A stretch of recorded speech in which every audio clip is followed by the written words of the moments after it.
Général, bonjour. Bonjour. Vous êtes connu pour avoir, je dirais, une totale liberté d'esprit, et ça j'en suis fort aise parce que je souhaite partager aussi ce trait de caractère, et bien évidemment, vous portez aussi avec professionnalisme une observation critique sur l'utilisation de sentinelles. Est-ce que vous pouvez nous en dire quelques mots, et comment vous concevez, vous, l'action des forces armées d'une part, et l'action de sécurité publique d'autre part? D'abord, un grand merci, monsieur le député, de m'avoir invité à m'exprimer devant cette Assemblée par ce moyen. Alors d'abord, je voudrais dire que Sentinelle est, à mon sens, une aberration. D'abord, notons que le nom de l'opération elle-même est particulièrement inapproprié. Mais que, hélas, Sentinelle reproduit bien ce qu'on fait faire à notre corps d'élite, qui sont les militaires français. On les emploie de manière passive comme des sentinelles, ce qui est effectivement une gabegie. On voit bien que Sentinelle n'a que trop duré. Sentinelle ne permet pas en particulier la régénération des forces armées françaises, qui sont aujourd'hui suremployées, et elle n'apporte qu'un gain tout à fait minime en termes de sécurité. Moi, je crois que, et on voit bien que dans le temps long, au fond, les choses n'ont pas vraiment été organisées depuis que le premier dispositif a été lancé en janvier 2015, après l'attentat de Charlie Hebdo. On n'a toujours pas, par exemple, de structure de commandement unifiée entre les forces de police et les forces armées, et on n'a encore aucun représentant militaire permanent auprès du commandement opérationnel chargé de la lutte antiterroriste. Donc on voit bien qu'elle est inappropriée, et en plus on ne l'adapte pas vraiment. Et je crois qu'elle a un certain nombre d'effets pervers. Je crois qu'elle a d'abord un impact négatif, profondément négatif, sur le moral des familles et sur le moral des soldats. Les soldats ont l'impression d'être utilisés, on l'a dit, comme des supplétifs, mais c'est vrai, et surtout d'être utilisés par défaut. C'est parce qu'on n'a pas assez de policiers qu'au fond, on met des soldats pour remplir un certain nombre de missions. Et alors que, compte tenu de la nature opportuniste de la menace, on voit bien que garder des objectifs durs en permanence n'a aucun intérêt quand justement l'adversaire cherche des endroits non gardés et va attaquer des objectifs mous, comme par exemple ces deux pauvres policiers qui ont été assassinés hier. Le problème du moral des militaires, c'est qu'il y a une extrêmement forte contribution sans que la rétribution soit élevée.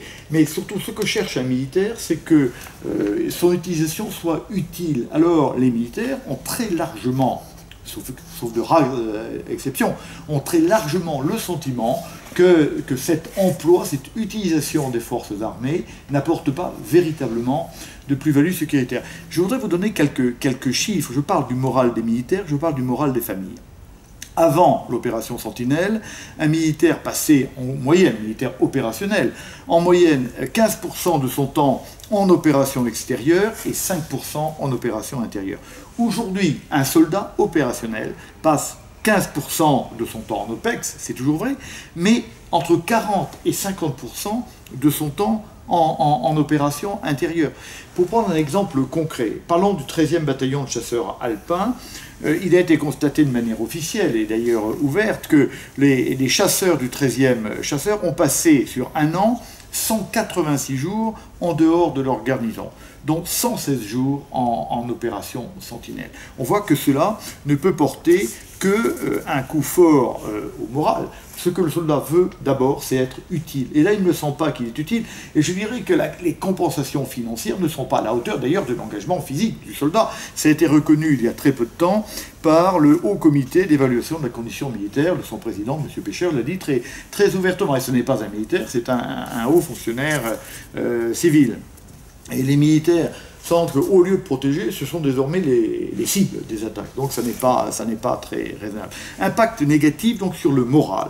Impact négatif sur la sécurité de la France ultramarine. Les Français doivent le savoir. Pour monter l'opération Sentinelle, il a fallu restreindre les forces dites de souveraineté qui sont sur les territoires et les communautés d'outre-mer, les mettant donc non pas en insécurité, mais en affaiblissant la protection de nos possessions outre-mer. d'outre-mer. Et puis, dernier impact, et j'en reparlerai, j'imagine, sur les capacités opérationnelles des forces.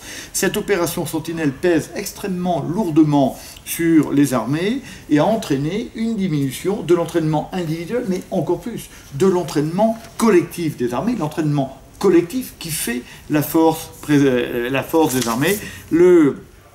La préparation opérationnelle des forces a été touchée dans la durée. Et pourquoi? C'est ça le problème. Pour quel rendement? Eh bien, le rendement semble extrêmement réduit. Quel est l'apport réel? Eh bien, la question peut se poser. Moi, je crois que quand on engage des atouts qu'une nation possède en nombre limité, comme les militaires, elle doit raisonner en coût de renoncement. Quand je déploie 10 000 militaires sur le territoire national, à quoi est-ce que la France renonce? Eh bien, elle renonce à beaucoup de choses. Elle renonce en particulier à la capacité de conduire au mieux ses opérations extérieures. Quoi qu'on en dise, l'opération Sangaris en Centrafrique a vu sa fin accélérée parce qu'on avait besoin de ces soldats. Donc on voit qu'on renonce à la capacité de conduire les opérations avec des effectifs suffisants, on renonce à une certaine capacité opérationnelle des forces et on dégrade le moral d'une force dont on a profondément besoin. Pourquoi le Bataclan n'a pas été évité? Nous avions 7000 hommes sur le territoire national, ça n'a pas évité le Bataclan. C'est dans l'histoire des forteresses, toutes les fortifications sont un jour contournées, comme l'a été la ligne Maginot. Alors, face à cette rupture, on a rajouté 3000 hommes, donc 10 000 hommes désormais déployés sur le territoire national. Mais que dissuade-t-on de plus avec 10 000 hommes que nous ne dissuadions pas avec 7000 hommes? Rien. On voit bien que face à une rupture stratégique, parce qu'il s'agit de cela, eh bien, on utilise une solution, qui n'en est pas une d'ailleurs, mais de niveau cosmétique. Je voudrais juste rajouter un point dans ce que vous dites, et je vous suis dans la cohérence de vos raisonnements. C'est que j'ai personnellement eu honte également de l'accueil, je dirais, dans les locaux où ont été mis tous ces soldats, qui souvent n'étaient pas à la hauteur. Et je peux même vous dire que le ministre de la Défense s'en est ému lui-même. Donc on voit bien que ça a été fait, je dirais, rapidement, et qu'on a bricolé. On a bricolé et qu'il y a certainement, de la part du gouvernement, une volonté d'affichage fort, qui est important aussi parfois, mais comme vous l'avez noté, ce n'est pas toujours très opérationnel. Et il y a aussi, et vous l'avez noté, la question je dirais, des instructions à Sentinelle. Que fait Sentinelle en cas de coup dur? Ça, c'est vrai. Je vous remercie pour, je dirais, cette entrée en matière. Madame. Général, alors l'emploi des forces armées sur notre territoire national est-il selon vous légitime et nécessaire? Alors moi je crois qu'il faut d'abord remarquer que le président de la République est chef des armées et qu'il a le droit d'utiliser les armées comme il le veut. Mais à condition cependant qu'il utilise les armées pour des missions qui relèvent de la politique ou de la grande politique ou de la sécurité de l'État et pas pour des visées politiciennes. Donc là il y a quand même une limite. Donc il est légitime à le faire dans certaines conditions, à condition que l'ennemi soit clairement désigné, parce que les soldats sont faits pour combattre un ennemi, ils n'ont pas fait pour faire de l'ordre public, c'est très différent. Alors maintenant, la question se pose, est-ce que les Français peuvent se sentir véritablement menacés? Est-ce que les armées peuvent rester en dehors de cette affaire? Je ne le crois pas.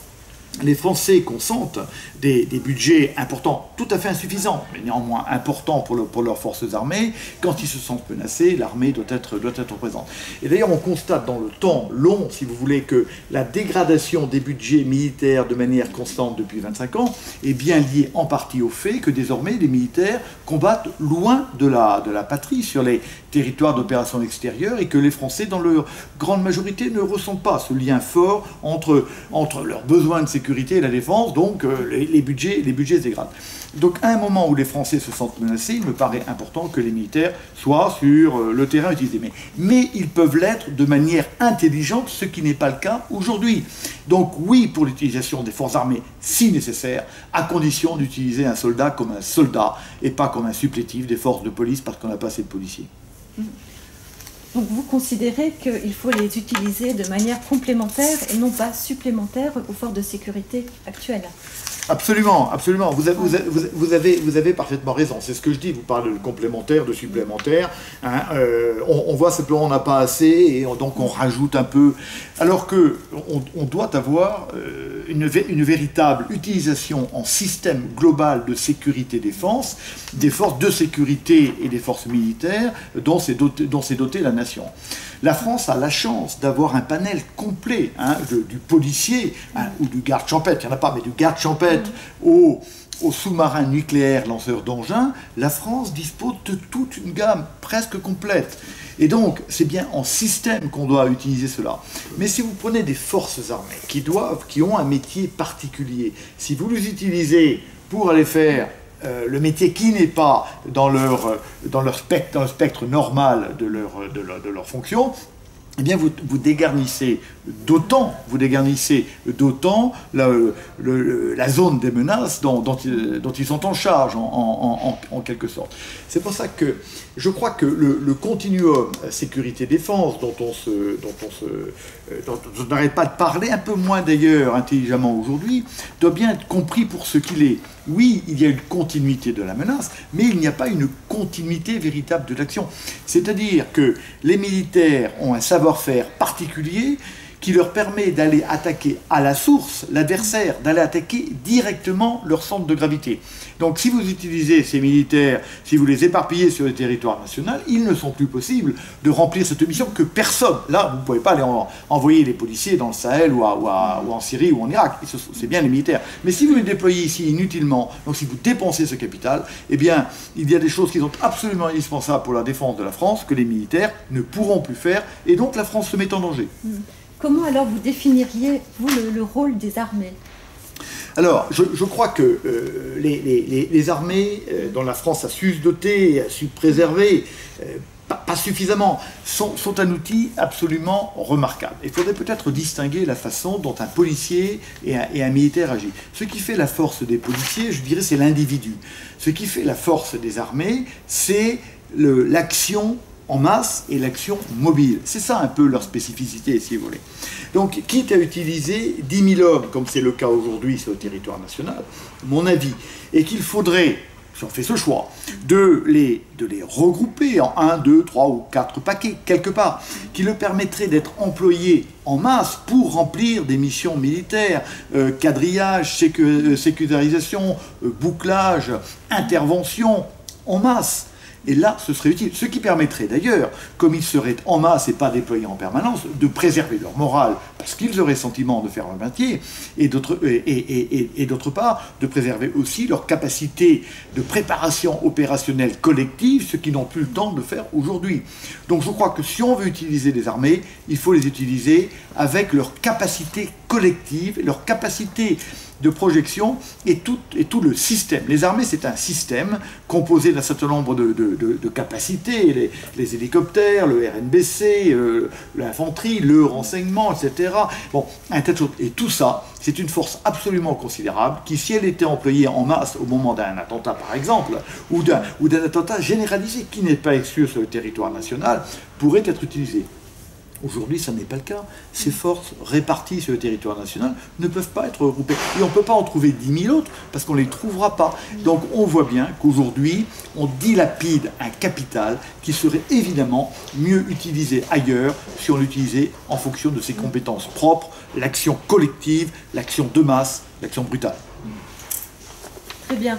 Général, ne pensez-vous pas que l'État doit tout faire pour préserver les capacités d'action des armées ? Mais ça me paraît absolument indispensable. C'est un peu ce que je disais. Une fois que vous avez dilapidé les armées en les éparpillant sur le territoire national, ben vous n'en avez plus. Les choses sont à peu près claires. Alors là, il y a un exemple qui est intéressant, l'exemple de Fukushima. L'exemple de Fukushima 2011, je crois. Hein, ce raz-de-marée qui va détruire une centrale nucléaire japonaise et qui va transformer la superficie d'à peu près 3 départements français dans une zone de non-droit, dans une zone de chaos, etc.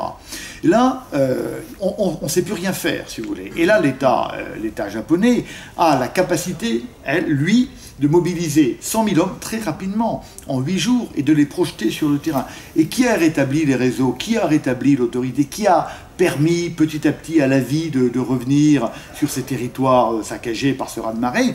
Ce sont ces 100 000 hommes. Aujourd'hui, si la France voulait en faire autant, elle en serait totalement incapable. Or, on sait depuis longtemps, mais les Français depuis un peu moins longtemps, que les catastrophes nucléaires ne sont absolument pas, par exemple, à exclure sur notre propre territoire national. Et donc, l'armée est une force de résilience, tout à fait importante pour la nation. Et donc, il faut pouvoir l'utiliser, mais il faut pouvoir l'utiliser, encore une fois, avec les capacités qui lui sont propres. Alors, mon général, non pas pour conclure, parce que le débat est ouvert et va durer encore longtemps, mais qu'est-ce qu'on constate? On constate que la France a, je dirais, péché par naïveté. Elle a cru qu'il fallait, bien sûr, engranger les dividendes de la paix, et qu'on a réduit l'outil de défense à une portion congrue. Et qu'aujourd'hui, on le dit de manière ironique, c'est tout juste si elle tient dans le Stade de France, en termes d'opérationnalité. Absolument, absolument. Et donc, je crois que le message que nous devons passer, les politiques comme les militaires, c'est de dire c'est que la défense, ça peut servir à un moment où vous ne le savez pas. Donc on ne joue pas avec la défense et on doit lui donner les moyens, c'est-à-dire d'abord les moyens budgétaires. Aujourd'hui, on est à peine 1,5 du budget de l'État et donc c'est beaucoup trop peu. Donc, quel est le message que vous voulez passer à nos concitoyens dans ce domaine-là? Bien, je crois que ce que vous venez de dire est parfaitement juste. Je crois que nous sommes dans un temps de remontée des risques, un temps de remontée des menaces. La guerre a entouré l'Europe, elle vient frapper directement la France sous des formes nouvelles comme elle le fait toujours. Et je crois que les Français doivent se rendre compte qu'ils ne peuvent plus laisser se dégrader la défense comme ils l'ont fait parce qu'on a cru pouvoir tirer les dividendes de la paix. Et moi, qui suis totalement apolitique, je crois qu'ils doivent exiger des futurs candidats à la présidence de la République qu'ils s'intéressent à la défense, que ce ne soit pas le dernier des sujets qui soient traités. Ils doivent exiger du futur président de la République et donc des candidats la défense qu'ils méritent et non pas la défense qu'ils ont aujourd'hui, qui est très en dessous des risques et des menaces qui pèsent sur la population française. Eh bien, merci mon général, je suis entièrement d'accord avec vous. Merci à vous.